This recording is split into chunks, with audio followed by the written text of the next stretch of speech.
দর্শক বন্ধুরা, welcome back to my YouTube channel. বন্ধুরা, আমার ইউটিউব চ্যানেলে আপনাদের সকলকে স্বাগত জানাই।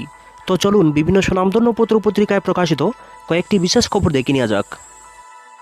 ত্রিপুরা দর্পণে প্রকাশিত বিশেষ খবরটি হল পঞ্চায়েতে প্রার্থী বাছাই, বিজেপিতে মারামারি। পঞ্চায়েত প্রার্থীর নাম নির্ধারণ নিয়ে মণ্ডল নেতা ও সভাপতির মধ্যে ধস্তাধস্তি। মামলা হলো লেফুঙ্গা থানায়।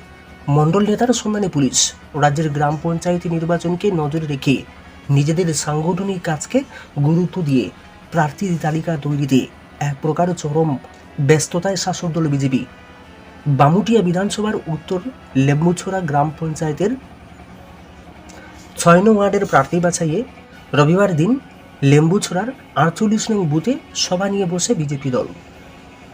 এই বুথের দীর্ঘ পুরনো বিজেপি কার্যকর্তা স্বাগতম ঘোষ, যিনি আবার দলের ৩ নং বামুটিয়া মণ্ডল কমিটিতে দায়িত্বপ্রাপ্ত, স্বাগতম ঘোষকে বাদ দিয়ে রবিবার দুপুরে ৩ নং বামুটিয়া মণ্ডল সভাপতি বিজু পালের নেতৃত্বে প্রার্থী বাছাই সভা শুরু হয়।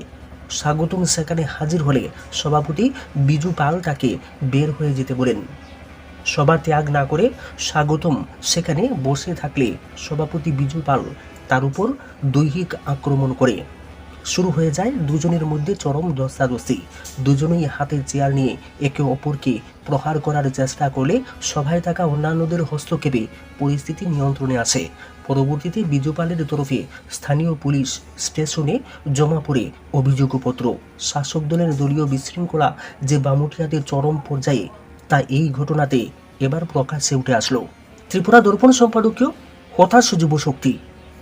সেদিন সংসদে অগ্নিবীর যোজনার ৪ বছরের জন্য চাকরিপ্রাপ্ত একজনের মৃত্যু এবং এই মৃত্যুর পর তার পরিবারের সরকারের তরফ থেকে আর্থিক সহায়তা নিয়ে রাহুল গান্ধী বনাম রাজনাথ সিং এর মধ্যে বিতর্ক হয়েছিল। কংগ্রেস নেতা তথা লোকসভার বিপক্ষের নেতা রাহুল গান্ধী বলেছেন, এক অগ্নিবীরের মৃত্যুতে তার পরিবার কোনো আর্থিক সাহায্য পায়নি। অপরদিকে কেন্দ্রীয় প্রতিরক্ষা মন্ত্রী রাজনাথ সিং বলেছেন, ওই পরিবারের আর্থিক সাহায্য প্রদান করা হয়েছে। রাহুল মিথ্যে তথ্য নিয়ে সংসদকে বিভ্রান্ত করছেন। এই বিতর্ক একজন শহীদ জওয়ানের জন্য অর্থহীন, কারণ দেশে স্বাধীনতার পর যে ব্যবস্থা চালু হয়েছিল সেইভাবে যদি সেনা বিভাগে নিয়োগ অব্যাহত থাকত, তাহলে অগ্নিবীরের মতো একটি যৌবনকে অবমাননাকারী প্রকল্পের প্রয়োজন হতো না। ভারতের রেগুলার ও রিজার্ভ ফোর্স সহ প্রায় ২০ লক্ষ সেনা রয়েছে। এছাড়া অন্যান্য আধা সামরিক বাহিনী মিলিয়ে এক বিশাল সংখ্যক জওয়ান কর্মরত। ১৫ বছর চাকরির পর তারা অবসরে গিয়ে রাজ্য বিভিন্ন সরকারি, আধা সরকারি কিংবা ব্যাংক ইত্যাদিতে পুনরায় নিয়োগের সুযোগ পাওয়ার ব্যবস্থা রয়েছে। অগ্নিবীরদের জন্য কি আর তা অনিশ্চিত, তাই এত বিতর্ক। ভারতে বেশ কিছু রাজ্য আছে যেখানে বেশিরভাগই হয় সামরিক বাহিনীতে নয়তো আধা সামরিক বাহিনীতে কর্মরত। এইসব সেনা পরিবারের সন্তানরা ছোট থেকে বাবার মতো সেনা জওয়ান হওয়ার স্বপ্ন দেখেন।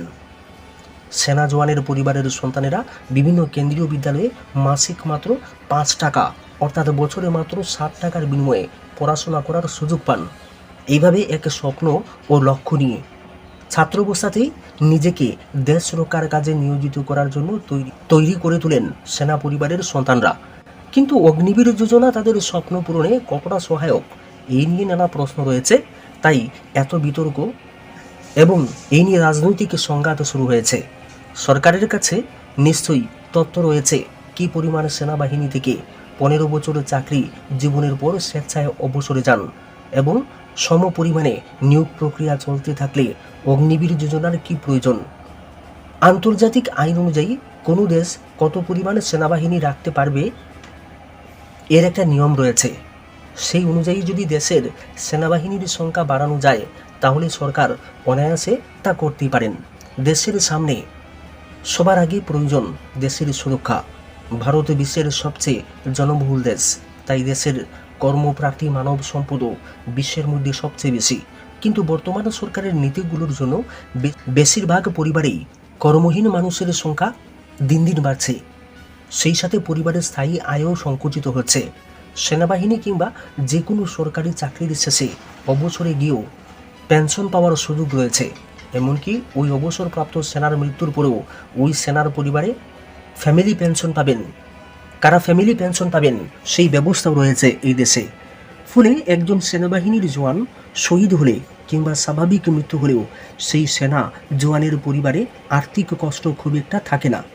এইভাবে দেশে কর্মরত জওয়ান এবং সরকারি কর্মচারীর সংখ্যা বাড়ার সাথে সাথে আর্থিকভাবে সচ্ছল পরিবারের সংখ্যাও বাড়তে থাকে দেশে। তাই জনসংখ্যার সাথে সঙ্গতিপূর্ণ কর্মসংস্থান খুবই প্রয়োজন।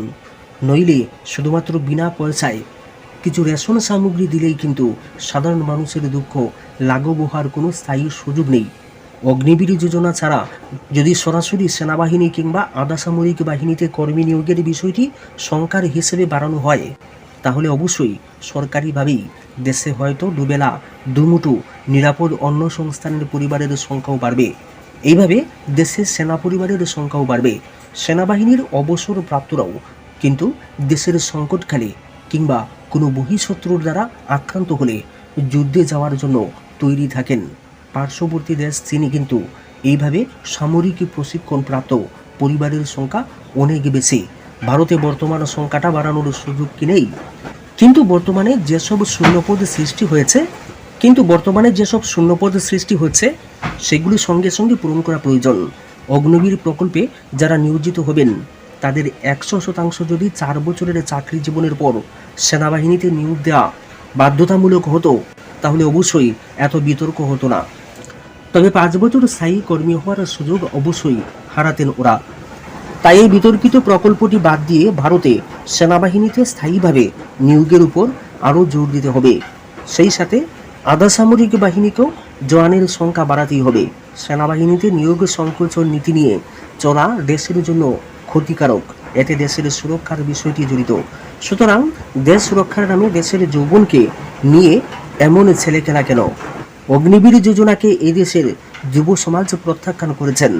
তাই এই নির্বাচন ফলাফলের পর শাসক দলকে নতুন করে বোঝানোর প্রয়োজন নেই। রাহুল গান্ধী সংসদে এই বিতর্কের মধ্যেই বলে দিয়েছেন যে ইন্ডিয়া জোট ক্ষমতায় এসে অগ্নিবীর প্রকল্পটি বন্ধ করে দেওয়া হবে। কিন্তু কবে ইন্ডিয়া জোট ক্ষমতায় আসবে এর জন্য অপেক্ষা করলে এই দেশের যুব সমাজের অবস্থা কোন জায়গায় যাবে তা কিন্তু খুবই ভয়ঙ্কর। দেশে কর্মহীনতার জন্য আত্মহত্যার সংখ্যা বাড়ছে। ঋণের জন্য বাধ্য হয়ে আত্মহননের পাশাপাশি এখন আবার কর্মহীনতার জন্য আত্মহত্যার ঘটনা কিন্তু এই দেশে বেড়েই চলেছে। সুতরাং 4 বছরে চাকরির গ্যারেন্টি দেওয়ার মতো হাস্যকর বিষয়টি বাদ দিয়ে অন্তত 60 বছরের চাকরির গ্যারেন্টি যুক্ত প্রকল্প প্রয়োজন। দেশের প্রধানমন্ত্রী দেশের যুবাদের জন্য মাত্র 4 বছরে গ্যারেন্টিযুক্ত কর্মসংস্থানের জন্য বেশি আগ্রহ দেখাচ্ছেন, যারা মাত্র 12 বছরে অবসরে যাবেন, অথচ কোনো অবসরকালীন ভাতাও পাবার সুযোগ নেই। পাশাপাশি প্রধানমন্ত্রী নিজের এবং অন্য নেতা মন্ত্রীদের জন্য 75 বছরের পরেও সরকারি বেতন ভাতা গোনার ব্যবস্থা করে স্থায়ী সরকারি রেশন পাওয়ার বিষয়টি কিন্তু সুনিশ্চিত করে দিয়েছেন। দেশের যুবশক্তি কিন্তু এই জন্য হতাশ। তা উপেক্ষা করে চললে দেশের ভবিষ্যৎ সুরক্ষার জন্য ক্ষতিকারক হতে বাধ্য। আরও এক চাকরিচ্যুত শিক্ষক প্রয়াত। 10,330 চাকরিচ্যুত শিক্ষকদের মৃত্যুর তালিকা যেন ক্রমশই লম্বা হচ্ছে। রবিবার মৃত্যু হয়েছে আরও এক চাকরি হারানো শিক্ষকের। মৃতের নাম রাজশেখর চৌধুরী। চাকরি হারানোর পর তিনি ছিলেন একজন মৃৎশিল্পী। সেই সুবাদে সিআইটিইউ অনুমোদিত ত্রিপুরা মৃৎশিল্পী ইউনিয়নের রাজ্য সম্পাদক ছিলেন তিনি। রবিবার সকালে আগরতলা আইজিএম হাসপাতালের লিভারজনিত রোগে আক্রান্ত হয়ে চিকিৎসাধীন অবস্থায় মৃত্যুর কোলে ঢলে পড়েন রাজশেখর। পরে তার মৃতদেহ সিআইটিইউ রাজ্য কার্যালয়ে নিয়ে যাওয়া হলে সেখানে তাকে শেষ শ্রদ্ধা জানিয়েছেন। পঞ্চায়েত ভোটে একাই লড়বে কংগ্রেস, আশিস। আসন্ন পঞ্চায়েত নির্বাচনকে সামনে রেখে সাবরুমে জাতীয় কংগ্রেস সাংগঠনিকভাবে কাজ শুরু করেছে। কংগ্রেস নেতা তথা ত্রিপুরার পিসিসির সদস্য শঙ্কর মল্লের বাসভবনে কংগ্রেস কর্মীদের নিয়ে এক বৈঠক অনুষ্ঠিত হয়েছে। এই বৈঠকে উপস্থিত ছিলেন প্রদেশ কংগ্রেস সভাপতি আশিস কুমার সাহা, দক্ষিণ জেলার জেলা সভাপতি মৃদুল পাটারি, পিসিসির সহসভাপতি শঙ্কর মল্ল, পিসিসির সাধারণ সম্পাদক মিলন কর, সাবরুম ব্লক কংগ্রেসের সভাপতি মনোরঞ্জন দত্ত সহ অন্যান্য নেতৃত্ব। বৈঠকের শেষে আশিস কুমার সাহা সাংবাদিকদের মুখোমুখি হয়ে জানিয়েছেন, সাবরুম মহকুমাতে 7 ব্লক এবং পোয়াংবাড়ি ব্লক, এই দুইটি ব্লকের অধীনে গ্রাম পঞ্চায়েত, পঞ্চায়েত সমিতি এবং জেলা পরিষদ নির্বাচনে কংগ্রেস দলের পক্ষ থেকে প্রার্থী দেওয়ার সিদ্ধান্ত নিয়েছেন। তিনি আরও জানিয়েছেন, এইবারের ত্রিস্তর পঞ্চায়েত নির্বাচনে কংগ্রেস দল এককভাবেই নির্বাচনে লড়বে।